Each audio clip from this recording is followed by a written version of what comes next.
morning, good afternoon, good evening.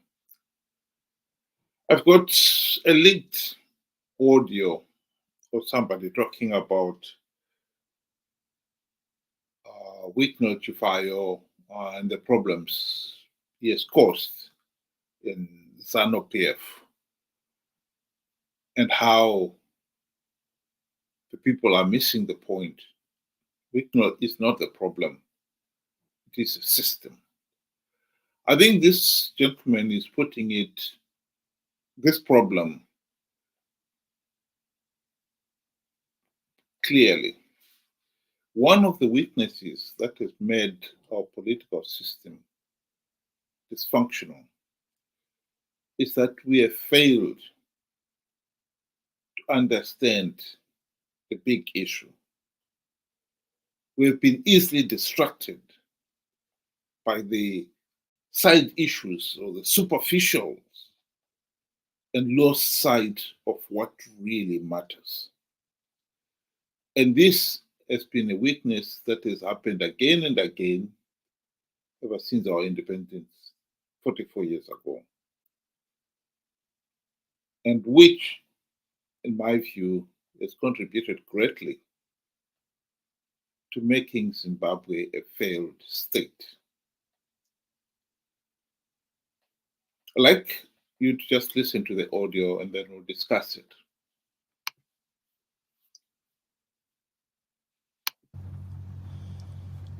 Nyaya iri kuitika ndeyekuti vanhu veZANU PF vakawanda vakuda kutanga kunongedzera Weekno kuti Weekno ndiye ari kuita problem, Weekno ndiye azodai.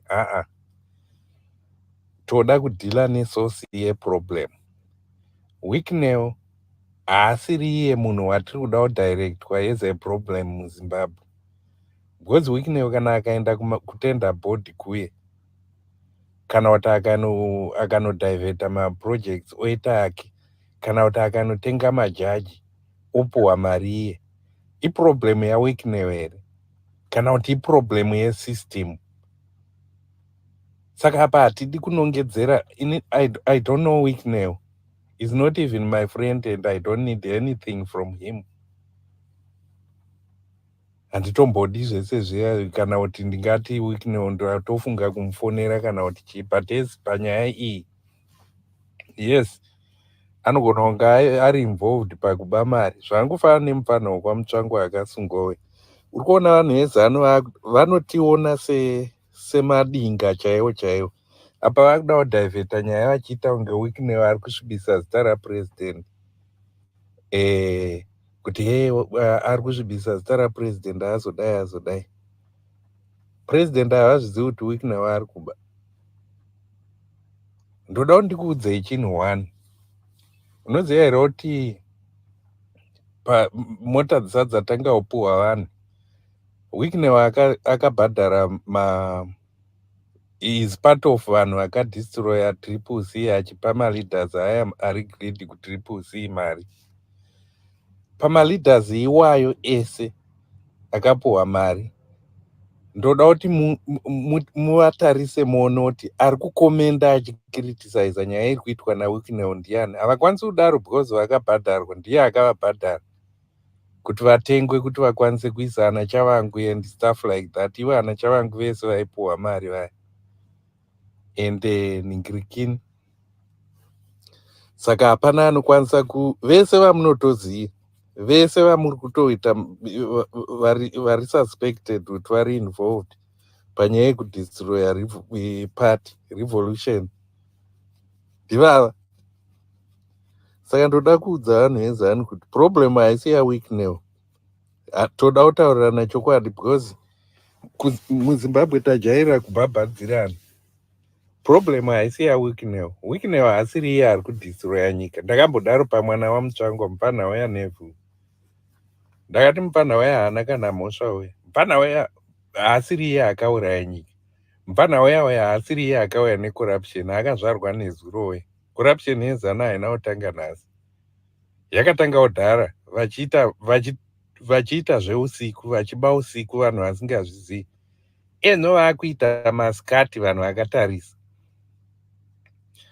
pakabuda nyaya dzemagold mafia dzechichi ana rushwaya vakabatwa nema7 kg egold, ana uyu wekunembudzi akaba mari yekugmb akaita sei vanhu vese vava vari kungofamba. Is it Wicknell? Wicknell ndiye akakonzeresa izvozvo. I think I'll stop it there. This is a valid point.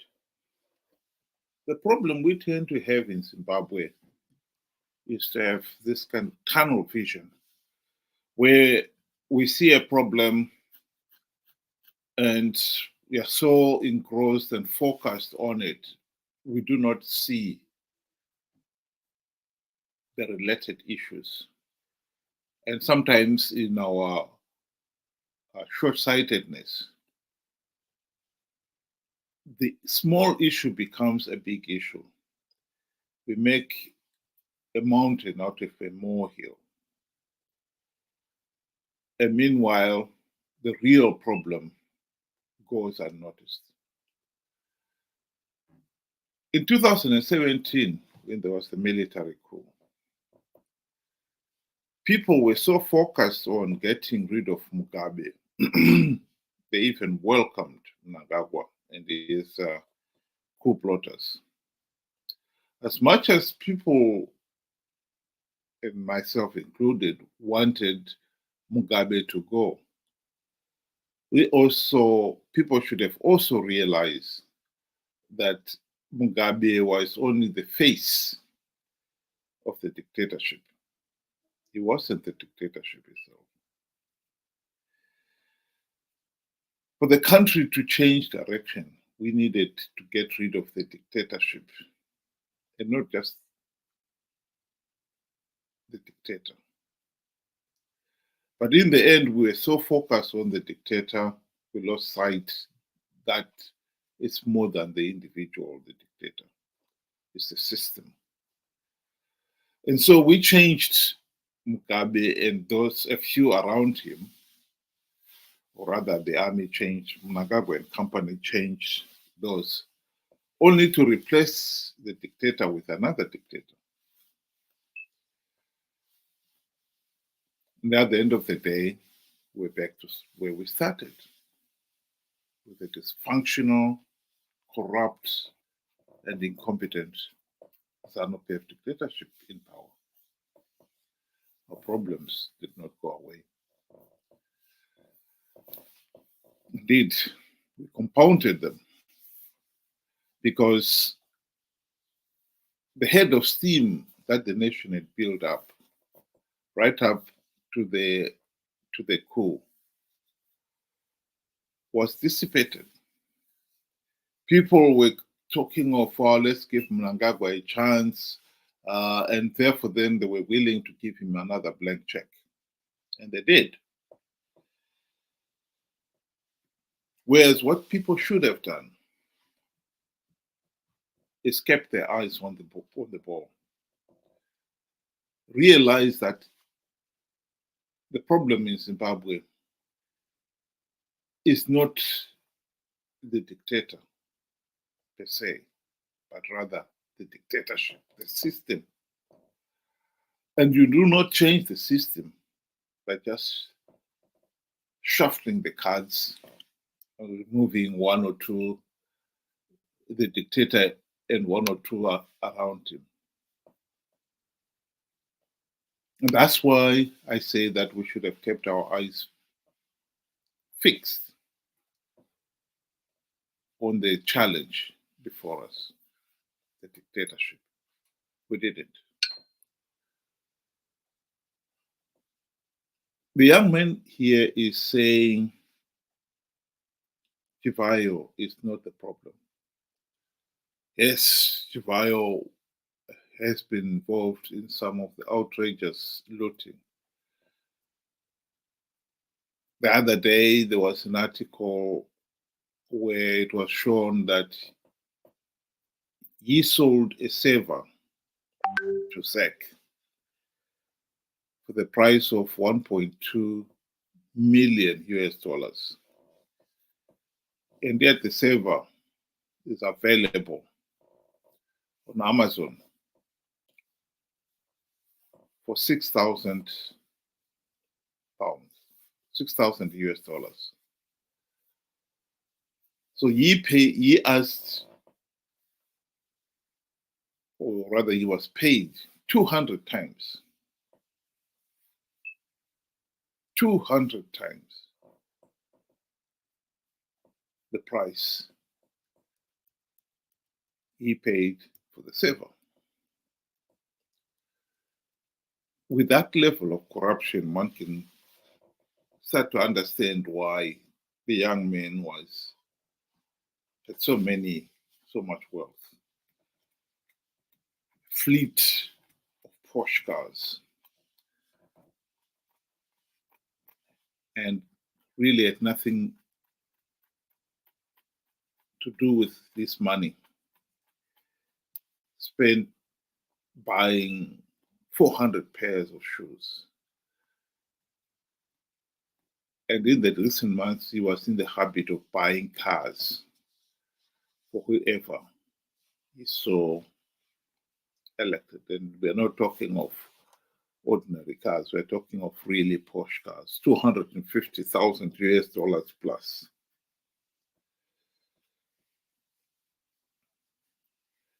Yes, the corruption is rampant, but what we must realize is that corruption, Chivhayo cannot be blamed for the corruption or our failure to address the problem of corruption in Zimbabwe. The regime itself is the system behind the corruption, and that is managed to instigate the corruption and keep it going, and hence creating the problem. Thinking that we can somehow deal with Chivhayo and solve the problem is to miss the point completely. It's the system itself that we must deal with. Corruption was already rampant before Chivhayo became prominent.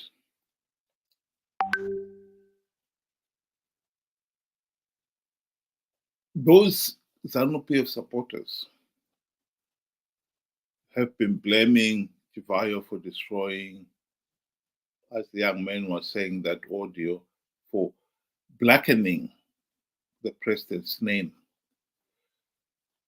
What we have in Mnangagwa and those around him are corrupt, incompetent, and utterly useless leaders. In the Gold Mafia documentary that was aired last year on Al Jazeera, one of the operatives is said dismissing Chiwenga disparagingly as a dunderhead. It is true. Zimbabwe is being ruled by dunderheads. The system itself has allowed the country to be ruled by dunderheads. And so to solve the problem, we need to deal with the system, the dictatorship itself, and why it still has managed to stay in power. And this immediately brings us to the other problem of the opposition, why the opposition has proved all these years to be totally ineffective. The main reason for it is that the opposition is itself incompetent. And by failing to realize that it is not just the individual, but the system itself that has allowed the opposition to be totally ineffective and useless. I just got you the headlines, December 16th, 2019, when Chamisa said ED to go in 9 months. This is the kind of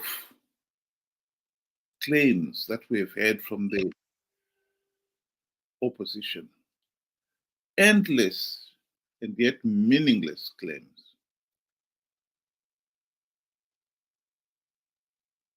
We have allowed the opposition to get away with it, because I think in most cases we have tended to focus on the individual instead of focusing on the whole group and the opposition itself as an entity. What do I mean by that? Well, one of the problems that was to arise soon after those headlines in 2019 was when the High Court judged that Chamisa had not followed the opposition constitution when he took over power from Tsvangirai after his Tsvangirai's death. And so MDC alliance was initially handed over to Madam Coupe and later on Douglas Mazoro. And in our tunnel vision, the people blamed everything that had gone wrong with the opposition. With Mai Coupe, she was considered the sellout. She became the fall guy. And then later on, it was Mazoro. Chamisa and company came out squeaky clean. Where in reality, the real big problem was in participating in the 2018 elections, in which Chamisa, Tendai Biti, David Coulthard, and all the other leaders had participated, knowing fully well the process was flawed, knowing fully well that ZANU-PF was rigging the elections, and knowing fully well that by participating, they'll be giving ZANU-PF legitimacy. And yet, they participated. But when it comes to the people focusing on the problem, they chose to focus on the side issue of who inherited power as a result of the High Court judgment. And then he, Douglas Mazoro, became the fall guy. History has got a habit of repeating itself.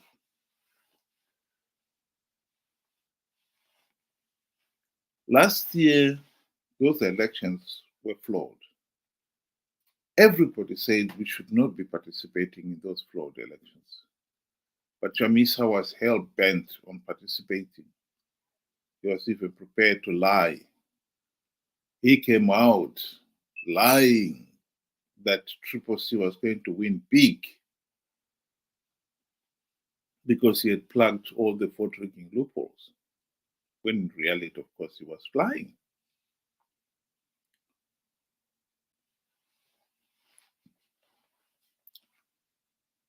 And when the results came out of the 2023 elections, SADC and the AU condemned the process as flawed and illegal. And 8 MDC leaders who had won those few seats on offers bait took them up, took up their seats, and they even defended the system, claiming that those areas where Triple C had won, those were liberated zones. All nonsense, of course. Because the elections all over the country were held using the same voters' roll, for instance. And ZEC had failed to produce the voters' roll, a verified voters' roll. So it affected everybody. And yet, those few who had won their seats insisted that the elections were free, fair, and credible in those areas where they had won. All they were saying really is that as long as they win, they were prepared to participate in these flawed elections. And ZANU-PF was making sure that they do win some of those seats. And unfortunately, millions of ordinary Zimbabweans were naive and gullible enough to believe Chamisa when he lied that he had plugged all the voting loopholes.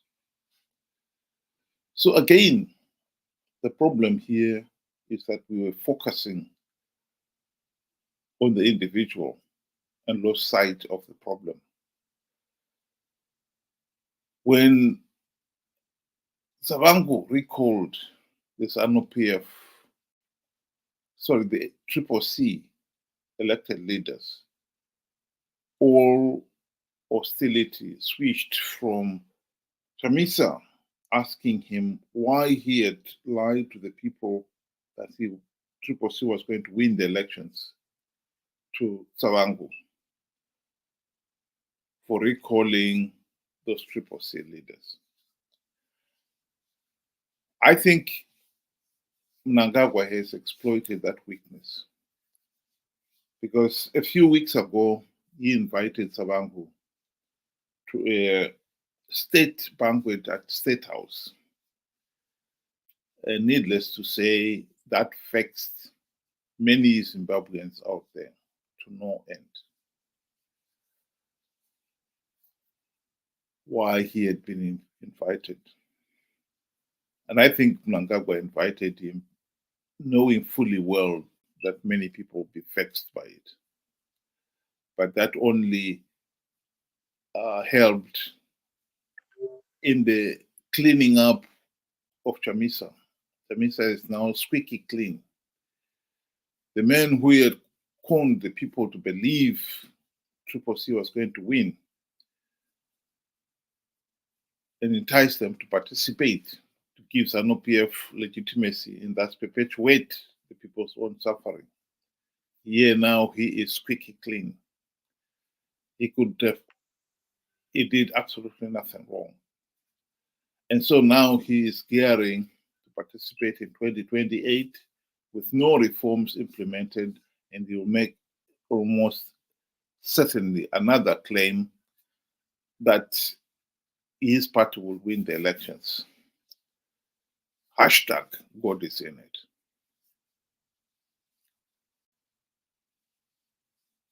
It is a pity that we never seem to learn from the past. But I tell you, we need to learn from the past. We need to learn from history so that we do not keep repeating the same mistake over and over again. As much as Chivhayo and all the other corrupt individuals out there have got something to answer for, the real big issue is that ZANU-PF is rigging the elections, and as long as they're able to rig the elections, they will stay in power, and corruption will continue. On the other side, as long as Chamisa is able to participate in these flawed elections and con people to participate too, I believe ZANU-PF will remain in power, and by participating, the people will be giving ZANU-PF legitimacy and thus perpetuating their own suffering. We need to look at the bigger picture and not always have this tunnel vision where we only see what we want to see. Tshabango is not the problem in the opposition, as much as Chivhayo is not the problem with corruption in Zimbabwe. It's only those individuals are only a representation of the reflection of the reality on the ground. We need to see the bigger picture. We need to tackle the source of the problem. Dealing with the individuals will solve absolutely nothing. Thank you very much for listening, and have a good day.